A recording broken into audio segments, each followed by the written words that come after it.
हमारे बच्चों ने अखबार में खबर पढ़ी और परेशान होने लगे। कल से कई सारे मैसेजेस मुझे प्राप्त हुए। नया मार्किंग पैटर्न एनटीए ने क्या रखा है। नीट यूजी 2022 जो 17 ऑफ जुलाई को कंडक्ट हो रहा है, उसमें नए मार्किंग पैटर्न का एक स्पेसिफिक पॉइंट स्टूडेंट्स में आपसे डिस्कस करने जा रहा हूं। देखिए, सेक्शन ए और सेक्शन बी आपको पता है पेपर में दो पार्ट हैं, टू पार्ट्स हैं। सेक्शन ए और सेक्शन बी के क्वेश्चंस आपको अलग अलग अटेम्प्ट करने हैं। सेक्शन बी में आपको चॉइस मिलती है, आउट ऑफ एनी 10 5 क्वेश्चंस आपको करने होते हैं और सारे सब्जेक्ट्स के लिए आपको 10 क्वेश्चंस फॉर ईच सब्जेक्ट दिए जाते हैं।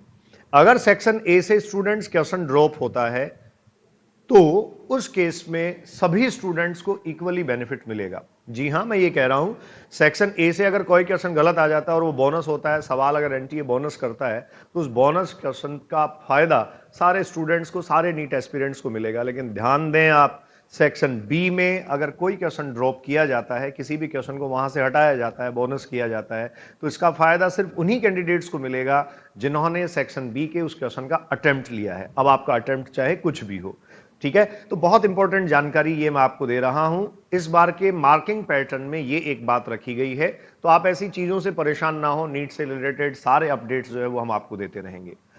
स्टूडेंट्स, टाई ब्रेकिंग रूल्स को लेकर भी कई सारे स्टूडेंट्स को असमंजस है, उसके बारे में भी बात करनी चाहिए।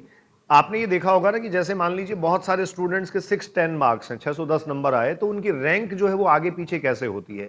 आपने देखा होगा पिछले साल नीट के एग्जाम में 720 मार्क्स दो बच्चों को आए। एक शोएब आफ्ताब था जिसको पहला रैंक दे दिया गया और आकांक्षा सिंह को दूसरा रैंक दिया गया। तो उसका क्या रीजन था? तो लास्ट ईयर तक तो ये एज के बिहाफ पे दिया गया था। इसका मतलब शोएब जो थे वो आकांक्षा से उम्र में बड़े थे। लेकिन टाई ब्रेकिंग रूल की पहली बात मैं आपसे करने जा रहा हूं। फर्स्ट टाई ब्रेकिंग रूल क्या है? अगर दो स्टूडेंट्स को इक्वल नंबर आ जाते हैं तो वहां हायर मार्क्स और परसेंटाइल सबसे पहले देखा जाएगा बायोलॉजी में, उसके बाद देखा जाएगा केमिस्ट्री में और उसके बाद देखा जाएगा फिजिक्स में। अब आप में से बहुत सारे स्टूडेंट्स का ये सवाल हो सकता है कि सर इन तीनों में ही अगर इक्वल मार्क्स आ गए तो क्या होगा?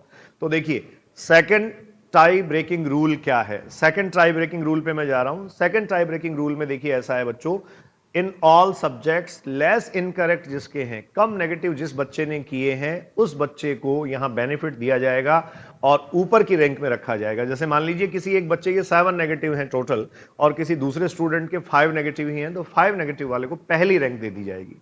टाई ब्रेकिंग रूल में मैं तीसरे, थर्ड एस्पेक्ट की बात आपसे कर रहा हूं। थर्ड सिस्टम क्या होगा? आपका मानना यह हो सकता है कि सर अगर सारे सब्जेक्ट में जो नेगेटिव मार्किंग है या नेगेटिव स्कोर है वो भी अगर इक्वल हुआ तो क्या हुआ? तो देखिए, अब इसके बाद में क्या किया जाता है, less negative marks and each subject देखा जाता है। सबसे पहला बायोलॉजी में सबसे कम नेगेटिव किसके हैं, दूसरा केमिस्ट्री में सबसे कम नेगेटिव किसके हैं और तीसरा फिजिक्स में सबसे कम नेगेटिव किसके हैं। तो ये तीन बातें हुई। टाई ब्रेकिंग रूल का फोर्थ पॉइंट स्टूडेंट्स मैं आपसे डिस्कस करने जा रहा हूं, ये है ओल्डर एज। जो ज्यादा उम्र का है, जिसकी एज ज्यादा है, जिसकी उम्र ज्यादा हो गई है, उसको पहले तवज्जो दी जाएगी, उसका रैंकिंग पहले होगा। जैसे अभी मैंने कहा था, पिछले साल के जो दोनों टॉपर थे 720 मार्क्स थे, लेकिन शोएब आफ्ताब की रैंक फर्स्ट थी।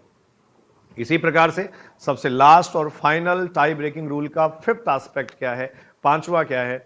इसमें देखिए, आपने जो एप्लीकेशन फॉर्म सबमिट किया उसके असेंडिंग ऑर्डर को देखा जाता है। ठीक है, असेंडिंग ऑर्डर देखा जाता है मींस आपने पहले अगर फॉर्म सबमिट किया है तो देखिए ये भी काम की बात है, आपकी रैंक ऊपर हो सकती है। आपने फॉर्म अगर लेट सबमिट किया है तो एनटीए आपको जो है पहले फॉर्म सबमिट करने वालों के कंपैरेटिवली ज्यादा तवज्जो नहीं देगा। तो ये इस तरीके से टाई ब्रेकिंग रूल्स थे। नया जो मार्किंग पैटर्न है, उस मार्किंग पैटर्न में एक स्पेसिफिक पॉइंट मैं पहले ही आपको बता चुका हूं, और वो है स्टूडेंट सेक्शन ए से क्वेश्चन ड्रॉप हुआ सबको फायदा, और सेक्शन बी से अगर क्वेश्चन ड्रॉप हुआ तो सिर्फ उन्हीं को फायदा जिन्होंने क्वेश्चन का अटेम्प्ट लिया है। नीट से जुड़े हुए जितने सारे अपडेट्स हैं लगातार मैं आप तक पहुंचाता रहूंगा। आप मेरे चैनल अभिव्यक्ति से जुड़ रहे हैं, मैं आपके साथ हूं एमएम बलडोदिया। खुश रहिए, बहुत अच्छे से अपनी तैयारी को अंजाम दीजिए और 17 ऑफ जुलाई को होने वाले इस एग्जाम को क्रैक करिए। अपने सपनों को मंजिल दीजिए, अपने सपनों को उड़ान दीजिए।